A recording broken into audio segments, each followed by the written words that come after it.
అమ్మ నమస్తే. నమస్తే అమ్మా. చాలా రోజులవుతోందమ్మా మీతో మాట్లాడి నేను. నేను కూడా. చాలా రోజులవుతుంది. అవును. ఈరోజు ఎట్లైనా సరే నేనే కూర్చొని మీతో మాట్లాడాలని డిసైడ్ అయిపోయాననమాట. నాకు సంతోషంగా ఉంది.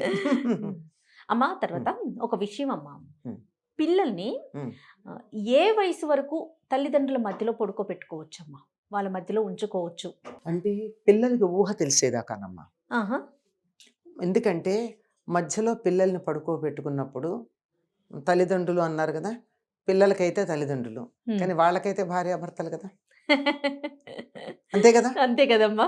మరి భార్యాభర్తలుగా ప్రవర్తించేటటువంటి సందర్భాన్ని పిల్లలు గమనించే వయస్సు వచ్చే వరకు పర్వాలేదమ్మా. అర్థమైంది. లేకపోతే పిల్లలు రకరకాల భావాలకు లోనవుతారు. హ్మ్. ఉదాహరణకి తల్లి మీద తండ్రి చెయ్యి వేశాడు అనుకోండి, హ్మ్. హ్మ్. ఏమక్కర్ల ఊరికే ఇట్లా చెయ్యి వేస్తే కూడా పిల్లలకి పొజిటివ్ ఫీలింగ్ ఉంటుంది. హ్మ్. మనం ఎవరి మీద వేసినా ఊరుకోరు కదా. అంతేగా. మనం వెళ్ళి అమ్మ మీద చెయ్యి వేయంగానే బిడ్డకి వెంటనే మా అమ్మ ఆ! అంటాడు ఆ! అని. అట్లాగే తండ్రి కానీ తల్లి మీద ఊరికే మాట వరుసకి వే ఈ పెద్దవాళ్ళు ఎదురుగా ఉన్నప్పుడు కూడా, అవునవును. అట్లాంటప్పుడు కూడా అలా చెయ్యి వేస్తే వాళ్ళు కొద్దిగా అని ఫీల్ అయ్యే భావం ఉంది కదా. అప్పుడు తండ్రి మీద వ్యతిరేక భావన కలుగుతుంది. ఓహ్! లేదంటే తల్లి కొద్దిగా తండ్రిని ఆదరణగా చూసినట్టు కనిపిస్తే అప్పుడు తల్లి మీద కూడా కలుగుతుంది, తండ్రి మీద, ఓకే. ఇద్దరి మీద.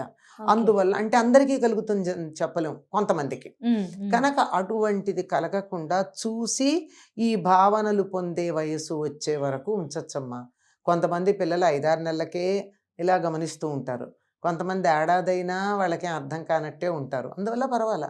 మామూలుగా చెప్పాలంటే యావరేజ్గా 2 ఏళ్ళు 2.5 ఏళ్ల తర్వాత నిద్రపోయే వరకు దగ్గర పడుకోబెట్టుకున్నా, వాళ్ళు ఒక్కసారి అంటూ నిద్రపోయిన తర్వాత పక్కనున్న ఇంకొక దగ్గరనే ఇంకొక మంచం వేసి దాని దగ్గర పడుకోబెట్టాలి కానీ ఇద్దరి మధ్య పడుకోబెట్టుకోవడం అన్నది అంత శ్రేయస్కరమైనటువంటి పద్ధతి కాదు.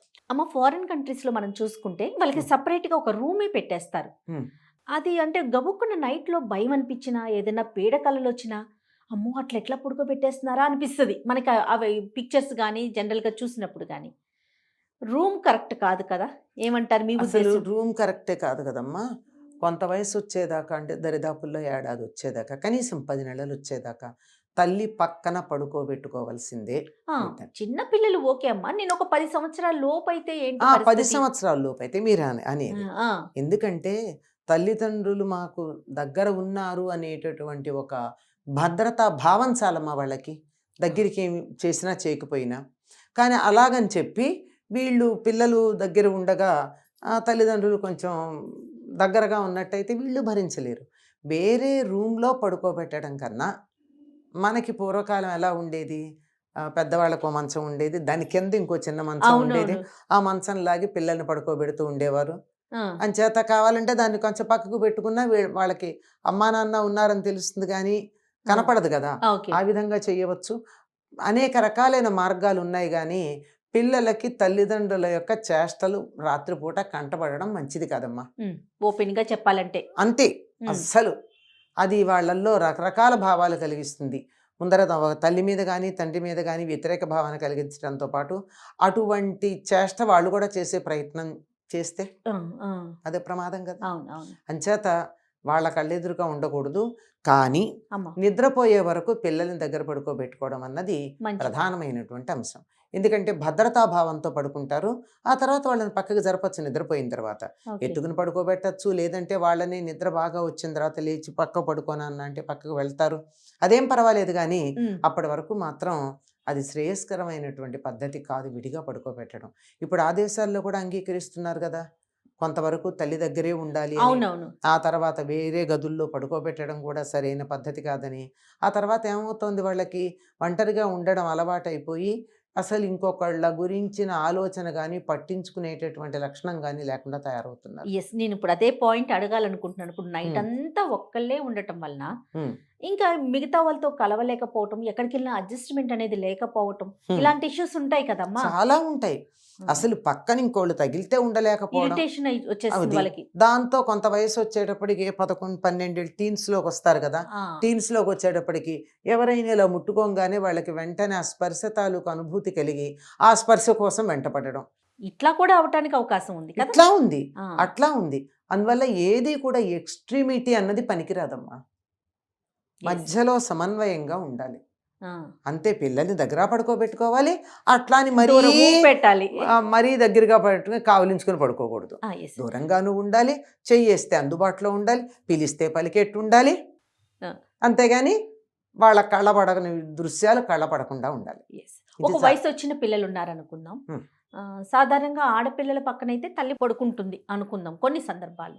మరి మగపిల్లల పరిస్థితి ఏంటి? ఒక వయసు వచ్చిన పిల్లల దగ్గర తల్లి కూడా కొంచెం దూరంగా ఉండటమే అవసరం, అవసరమమ్మా. తప్పనిసరిగా. అమ్మాయి ఇప్పుడు తల్లి తండ్రికి ఇప్పుడు పడుకునే విషయం మామూలుగా దగ్గర కూర్చోవడం, మామూలు విషయాలు తల కాదు. దువ్వడం, తలంటి పోయడం, అవసరమైతే ఆ. అవన్నీ చేయడం, ఏదో కాళ్ళు పట్టడం ఉంటాయి కదా, అవునవును. ఇవన్నీ చేయొచ్చు. కానీ పడుకునే విషయానికి వచ్చేటప్పటికి మాత్రం తల్లి అయినా తండ్రి అయినా ఒక వయసు వచ్చిన తర్వాత పక్కన పడుకోవడం అన్నది అంత శ్రేయస్కరమైనటువంటి విషయం కాదు. విడిగా పడుకోవడమే మామూలుగా పద్ధతి. ఏదో నలుగురు వచ్చినప్పుడు ఎక్కడికన్నా వెళ్తే అడ్జస్ట్ అయినప్పుడు 10 మంది మధ్యలో పడుకోవడంలో వేరు. 10 మంది ఉంటారు, ఏ పెళ్లికో పెడతారు, సరిపోదు చోటు, అందరూ ఒకళ్ళ పక్కన ఒకళ్ళు పడుకుంటారు, అక్కడ సమస్య కాదు. ఓకే. మరి వయసుకు వచ్చిన పిల్లల్ని ఒంటరిగా వదిలేయొచ్చు అంటారా? పడుకోబెట్టొచ్చా సపరేట్గా? ఈ సమస్యలన్నీ ఇప్పుడే వస్తున్నాయి, పూర్వకాలం ఉండేది కాదు, నలుగురు ఉండేవారు గనక. ఇప్పుడు సంతానం ఎక్కువ ఇప్పుడు కదా. భార్య భర్త ఒక కొడుకో ఒక కూతురో ఉండేటప్పటికి ఈ సమస్యలన్నీ వస్తున్నాయి. అందువల్ల ఆమ్, శ్రేయస్కరమైన పద్ధతి అందరికీ అవకాశం ఉంటుందో లేదో నాకు అయితే తెలియదు. కానీ తల్లి తండ్రి పడుకునే పడగ్గది ఉంటుంది కదా, పిల్లలు పడుకునే పడగ్గది ఉంటుంది కదా, రెండింటి మధ్య తలుపు కనుకున్నట్టయితే ఆ తలుపు దగ్గరికి వేసి గడియలు వేసుకోకుండా వాళ్ళు ఎప్పుడు పిలిచినా తలుపు తీసుకుని వచ్చేటట్టు, లేకపోతే తలుపు దగ్గరికి వేసి ఉండేట్టు ఏర్పాటు చేసుకోవడం అన్నది చాలా శ్రేయస్కరమైన పద్ధతిగా నేను చాలా మందికి సలహా ఇచ్చానమ్మా. పిల్లలకి అందుబాటులో ఉండేలా, అందుబాటులో ఇబ్బంది ఉంటాం. లేకుండా. అమ్మా నాన్న పక్కన ఉన్నారు, మనం ఈ గదిలో ఉన్నాం, మంచం సరిపోదు కనుక ఇక్కడ పడుకున్నాం, కావాలంటే తలుపు తోసుకుని పెడతాం, Yes. లేనప్పుడు ఎందుకు? ఆ, నా ప్రైవసీ నాది, వాళ్ళ ప్రైవసీ వాళ్ళది. yes, yes. అదే ఆ రకం. ఇప్పుడు బేసిక్గా మనకు ఒక కాన్సెప్ట్ ఉందనుకోండి, అమ్మా. దాన్ని బట్టి మనం చేసుకునే వెసులుబాట్లు రకరకాలుగా ఉంటాయి. ఉమ్. అసలు అక్కడే మనం ఫెయిల్ అవ్వడం వల్ల సమస్యలు వస్తున్నాయి. Yes. అమ్మా, ఇదివరకు ఏం చేసేవారు? పూర్వకాలంలో చాలా మంది ఉండేవాళ్ళు కదమ్మా, ఉమ్మడి కుటుంబాలు ఉండేవి. ఉమ్మడి కుటుంబాలు ఉండేవి, అందరికీ తలొక గది ఉండేది కాదు. ఆ, సాయంకాలం అయ్యేటప్పటికి పక్కలు పరిచేవాళ్ళు, పగలు పక్కలు ఎత్తేసేవాళ్ళు. పర్మనెంట్ మంచాలు కాదు కదా. కదా, మడత మంచాలు లేదా మామూలు మంచాలు ఎత్తో పక్కన పెట్టేవారు, చక్కగా పక్కలు వేసేవారు. ఎవరి మంచం మీద వాడు ఒకే హాల్లో పడుకునేవాళ్ళు. హాలో, వరండానో, గదులు ఎన్ని ఉంటే అన్ని. ఇప్పుడు 10 మంది పిల్లలు అంటే 10 మంది పిల్లలు అంటే ఒకళ్ళకే కాదనుకోండి, అన్నదమ్ములు 3 4 ఉన్నారు. Yes, yes. ఈ అన్నదమ్ముల పిల్లలు వాళ్ళ పిల్లలు కలిపి 10 మంది ఉన్నారు. ఈ 10 మందికి 10 గదులు ఇచ్చుకుంటే ప్యాలెస్ కావాలి. అంతేగా. అయితే ఈ ప్రైవసీ గోల లేదేమోనమ్మా లేదు కదా. లేదు. ఇటు తల్లిదండ్రులకి లేదు, అటు ఆ. పిల్లలకి లేదేమో అని ఇంత అనిపిస్తా ఉంది. ప్రైవసీ అనేటటువంటిది లేదు, కనుకే ఆప్యాయతలు ఉన్నాయి. ఎప్పుడైతే ఈ ప్రైవసీ అని వచ్చిందో ఎవరికి వాళ్ళైపోయి ఇంకోళ్ళ గురించి పట్టించుకోకపోవడం, ఇష్టం లేకపోవడం, ఒకళ్ళకొకళ్ళు వాసన పడకపోవడం వచ్చిందమ్మా. టచ్ మీ నాట్ లాగా అయిపోయారు కదమ్మా. అందుకే వ్యక్తులుగా ఉంటున్నాం తప్ప కుటుంబంగా ఉండట్లా మనం. బా, సూపర్ అమ్మా, నిజం చెప్పారు. వండర్ఫుల్. వ్యక్తులుగానే వ్యక్తులుగా మిగిలిపోతున్నాం. మిగిలిపోతున్నాం. కుటుంబం లేదు, ఒక ఆప్యాయత లేదు, ఒక యూనిటీ లేదు. దేశ సమైక్యత గురించి మాట్లాడతాం, ముందు మన ఇంట్లో గ్లోబల్ విలేజ్ అని మాట్లాడతాం, ప్రపంచంలో ఉన్న మానవులందరూ ఏకమని మాట్లాడతాం. కుటుంబంలో ఉన్న 3 4 ఏకంగా ఉండలేకపోతున్నారు కదా, ఇది ఎందుకు ఆలోచించట్లా? సరే 10 మందిని కనలేకపోతే వదిలేద్దాం, కనీసం ఇళ్లలో అమ్మనో నానమ్మనో ఉంచుకుంటే పిల్లలు వాళ్ళతో ఉంటారు కదా. మనకేమో వాళ్ళు నచ్చట్లేదు, ఇద్దరం ఉద్యోగాలు చేయాలి, ఇంట్లో పెద్దోళ్ళు ఉండొద్దు. అందుకని కుటుంబ వ్యవస్థను ప్రోత్సహించండి, ఎంకరేజ్ చేయండి అన్నట్టు ఒక లైన్. అదే చెప్పండి. ఇప్పుడు ఒకప్పుడు మా చిన్నతనంలో 5 6 పిల్లల దాకా అందరు ఉండేవాళ్ళు. వాళ్ళే వాళ్ళు పెరిగేవాళ్ళు. కలిసి ఉమ్మడి పడుకోవడం. కుటుంబాల్లో ఉంటే 10 మంది ఉండేవాళ్ళు, అమ్మ. లేకపోతే కూడా విడిగా ఉంటే కనీసం 3 పిల్లలు. తర్వాత 1 or 2 వచ్చింది, ఆ తర్వాత ఓన్లీ 1 వచ్చింది, ఆ తర్వాత 1 or none వచ్చింది, ఇప్పుడు నన్ను వచ్చింది. మాకు పిల్లలు వద్దనుకునే వాళ్ళు ఎంతమంది లేరు. అవునవును, చూస్తూ ఉన్నాం కదా. ఇలా వచ్చేసింది దేనివల్ల అంటే ఒక రకమైన అభద్రతాభావం పేరెంట్స్కి, పిల్లలకు కాదు. అమ్మా, మేము పిల్లల్ని పెంచలేం, ఇది పిల్లలంటే బాధ్యత, వాళ్ళని చూసుకోలేం. చూసుకోలేకపోతే ఎందుకు చూసుకోలేరు? ఉద్యోగం దేనికి? మేము బాగుండడానికి. ఇవాళ బాగున్నావు, రేపటి సంగతి ఏమిటి? అది ఆలోచించట్లేదమ్మా. ఆలోచించట్లా. ఆ, అసలు దీనికి అంతటికి గొప్ప పరిష్కారం ఉండనే ఉంది. నేను ఎప్పుడూ నా విద్యార్థులకు చెప్తూ ఉంటాను. వాళ్ళు చాలామంది నాకు ఫీడ్బ్యాక్ కూడా ఇస్తారు. అమ్మా. మీరు మీ అత్తగారినో అమ్మ అంటే ఆ ఆడపిల్లలకైతే అత్తగారు, అబ్బాయికైతే అమ్మ. ఆ, అత్తగారినో అమ్మగారినో ఇంట్లో పెట్టుకోండి. ఏమవుతుందంటే ఒకవేళ ఒక అత్తకి కోడలు పరాయిది తిడుతుంది, విసుక్కుంటుంది, నో ప్రాబ్లం. ఉమ్, నీ పిల్లల్ని తన వాళ్ళుగా చూసుకుంటుంది కదా. ఒక నానీ కన్నా బెటర్ కదా, ఒక ఆయా కన్నా బెటర్ కదా. Why don't you think like that? yes, నువ్వు ఎంత exactly. విజిలెన్స్ పెట్టాలి ఒక ఆయానో నానీనో పెడితే? అవును. వాళ్ళు ఏం చేస్తున్నారో ఏం తెలుసు? వచ్చేప్పటికి నీట్గా ఉంటారు పిల్లలు, అంతే ఆలోచిస్తున్నారు. కానీ ముందు మరగట్లేదు. జాగ్రత్త కదమ్మా. ముందు ఇప్పుడు ఈ జాగ్రత్త. రోజుకి ఇంటికి సంబంధించి వచ్చేటప్పటికి కొంచెం ఆలస్యం అయింది. ఆలస్యం అయితే అత్తగారు తిడుతుంది, ఏమిటి నీకు ఇంట్లో పిల్లలు లెక్కలేదా, ఇంత ఆలస్యంగా వచ్చావని. ఒక నిమిషం ఊరుకో, అయిపోతుంది. చూడలేక అన్నది. ఆఫీస్లో బాస్ తిడితే పట్టలేదా, అత్తగారు తిడితే ఏం మాయరోగం పడ్డానికి? బాగా చెప్పారమ్మా. నీకు వాళ్ళు, నీకు నీ అత్తగారికి పడకపోవచ్చు, there is no doubt about it. అంటే ఎందుకంటే చాలామంది విషయంలో. అవునవును. కానీ నీ పిల్లలు ఆవిడ మనవాళ్ళు మనవరాళ్ళు కదా, వాళ్ళని చూసుకుంటుందిగా. వాళ్ళ కోసమైనా కాంప్రమైజ్ కావాలి కదా. అది చెప్పింది. నీ పిల్లలకి ఎంత భద్రతాభావం ఉంటుంది నానీ కన్నా. ఏమవుతున్నది, వాళ్ళు ఏమంత తెలివిగల వాళ్ళు ఉంటున్నారమ్మా. ఈ మన పిల్లల తెలివి తక్కువతనానికి నానీల పెంపకమే కారణం. వాళ్ళ స్థాయిలోనే ఎదుగుతున్నారు పిల్లలు. అవును, మెంటల్ స్టాండర్డ్ అంతకన్నా ఎదగట్ల. అవును, అవును.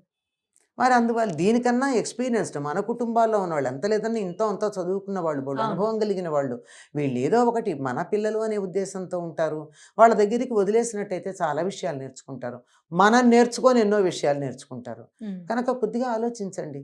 ఎంతసేపు వాళ్ళు మనకి బరువు అని అనుకోకుండా, ఇటు అమ్మనైనా అత్తగారినైనా ఎవరైనా ఇంట్లో ఇంట్లో ఎవరో ఒకళ్ళు పెద్దవాళ్ళని, వాళ్ళని మూటలు బరువులు బస్తాలు అనుకోవద్దు. ఇదే కదా టెర్మినాలజీ వాడుతున్నారు చాలా భయంకరంగా. వాళ్ళ వల్ల మనకి మేలు జరుగుతుందన్న ఒక్క దృష్టితో think about the problem from other side. వాళ్ళ వైపు నుంచి ఆలోచించాలి. వాళ్ళ వైపు నుంచి, మన వైపే, మనమే, వాళ్ళదేం కాదు, మనమే. వాళ్ళు ఉంటే మనకి బరువు అనుకునే దగ్గర నుంచి వాళ్ళు ఉంటే మనకేం లాభం అన్న దృష్టిలోంచి ఆలోచించుకున్నట్టయితే బాగుంటుంది. ఇప్పుడు పిల్లలు వాళ్ళ దగ్గర పడుకుంటారు. ఆడపిల్ల అనుకోండి, మేనత్తో నాయనమ్మో వాళ్ళిద్దరూ ఒక గదిలో పడుకుంటే ఆ పిల్లకి భద్రత, మీరు హ్యాపీగా ఉండొచ్చు. అంటే వీళ్ళ సుఖాన్ని చెడగొట్టే వాళ్ళు కూడా ఉంటే ఉండొచ్చు, ఎక్కడా ఉంటారు. ఇప్పుడు అందరూ అలా ఉంటారని చెప్పలేం, అలా ఉండరని కూడా చెప్పలేం. అందువల్ల మన జాగ్రత్తల్లో ప్రతి సమస్యని మనకున్నటువంటి పరిస్థితుల్లో మనకి చేతనైన రీతిలో దాన్ని పరిష్కరించుకునే ప్రయత్నం చేయాలి. Every problem is unique. చాలా బాగా చెప్పారమ్మా. నమస్తే.